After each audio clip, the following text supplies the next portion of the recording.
Talk about the modified RNA, because that's kind of a thing. Yes, so modified RNA means it was genetically modified. mRNA is something that God made in nature since the beginning of creation. And plants and animals, viruses, bacteria, all have mRNA, which is genetic code, which takes the code from DNA and then reads it through a ribosome to make a protein. What is different here is they're mixing terms. Modified RNA means it's genetically modified, synthetic, unnatural. And so when they say mRNA, they're actually many times talking about modified RNA that they're using as mRNA. That's different. What is the problem? Cambridge University is the second oldest university in the English-speaking world since 1209. They have 70 Nobel Prize laureates. And Francis Bacon, the scientific method guy, was from Cambridge. Sir Isaac Newton was from Cambridge. It's a credible source of information. They published that 30% of the people that received RNA shots, COVID shots, have an abnormal immune response after the shot. This is a credible source of information. What would be an abnormal immune response? Autoimmune disorders, the immune system being compromised, which could lead to cancer, because your immune system has immune surveillance where it looks for cancer cells and kills them throughout our lifetime. That's how God made us. And so you want your immune system tuned up and appropriate. But what we're seeing is that this modified RNA, and this is not said loud enough, has pseudouridine substituted for what God uses in mRNA, which is uracil. And what could go wrong? Well, Cambridge says it causes frame shifting, and that's where it reads the code wrong. Oh, wow. And when it reads the code wrong, it makes a protein that can't be predicted that's not yourself.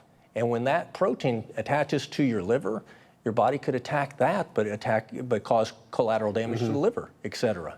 And so that's why that's a mechanism for potential autoimmune disorders, for your immune system to be compromised. And we need our immune system more than ever. Yes, we do. What about, I know we're hearing that some of the animals, like chickens, cows are being given some of these vaccinations. Is that true? It's happening in the pork industry is what I understand, not in the cattle industry at this point. And so Missouri, there's a bill that Missouri was trying to pass saying we're not going to allow that in our cattle industry, in our beef industry.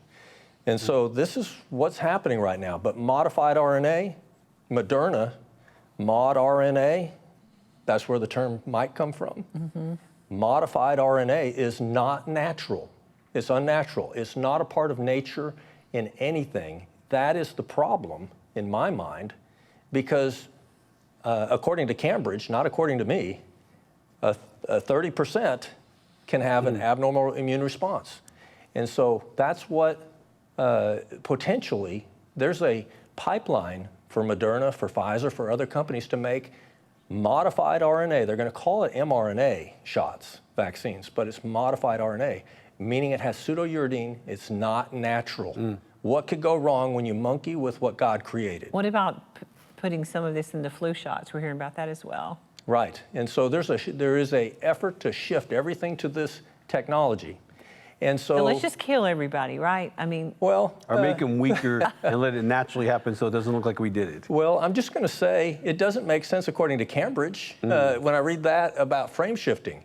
And so, but if you believe there's too many humans, it's totally okay to do. So why would it be? Right. Why would it be allowed? You know, is this something that Bobby Kennedy can address as well? He just shut down Moderna's bird flu shot, $766 million contract. And he said, look, based on the evidence, yes, that's a victory for RFK. Thank God for his efforts. And we also have other victories that RFK has had. But he's in a struggle because there are people embedded in the CDC and FDA that have been there for decades that are not on the same page. And we're talking about how much money the pharmaceuticals have. Like they own the networks. They don't own Daystar. But I'm just telling you, even some of the more conservative networks, you see them talking about things, and every commercial is a pharmaceutical commercial. Well, brought to you by Pfizer. Right. Have you heard that? Yeah, totally. But do you know what organization has the largest criminal fine in the history of the United States? Probably Pfizer. Maybe. People can look that up. Well, I mean, $2.3 you went to billion. court with them, and then I know once you and Aaron got the documents, what did you find in those documents? Well, like I said,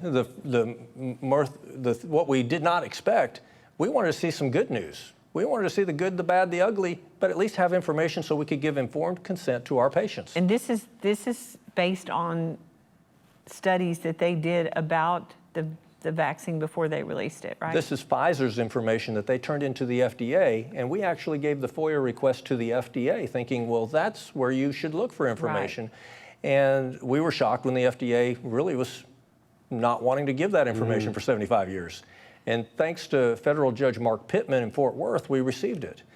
But again... But what did you find? We had a list of over 1,200 diseases that can either kill you immediately or permanently disable you, including myocarditis in the heart, including 3 dozen autoimmune disorders, including a dozen heart conditions, including strokes. So was it far worse than what you could have imagined Absolutely. as you begin to look through it? Never saw a list of over 1,200 adverse events of special interest that for any other vaccine. How many or pages medicine. did they have to turn over to you? It was very fine print, but it was like 40,000 pages a month that they were supposed to release over a 2-year period.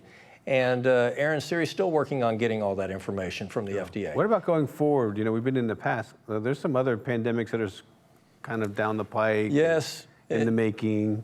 Yeah, Excellent question. And so here's the bottom line. We looked at what the WHO said online, and they listed 9 future pandemic pathogens.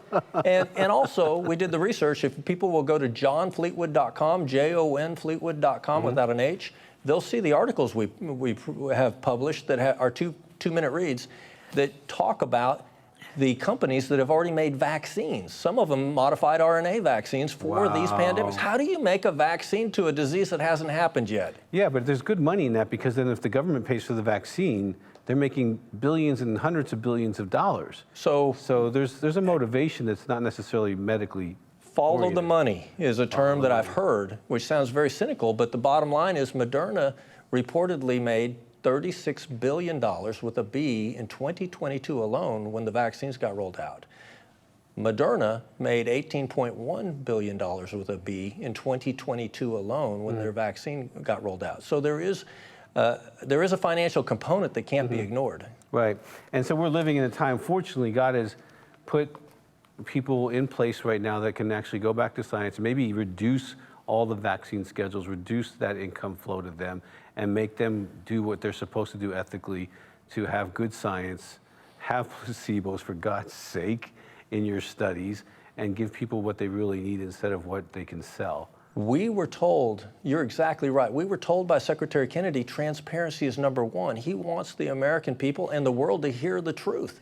Informed consent, and evidence of that happening on his watch is the FDA Commissioner, Makary, saying, look, I looked at the evidence, there is no evidence to support giving COVID shots over and over to children or adolescents, and Australia just announced that they are no longer, they said Praise God. that the benefits do not outweigh the risk of giving these shots to children or adolescents or pregnant people. They just said that. Well, that's Praise huge God. in Australia. Yes. We're having a medical revival. I believe that we're in Reformation, and if the church will continue to evangelize, we'll have revival.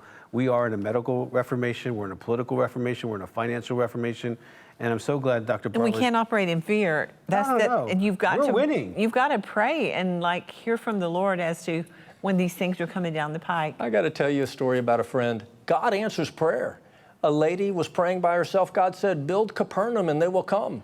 And she built it north of Weatherford, Texas, and it was crickets for a year, crickets for 2 years. And then all of a sudden, they're filming series after series of The Chosen at Capernaum Studios, and you can do tours there. God still answers prayer. Amen. He'll hear your prayer. And on if that, you pray, God will hear you.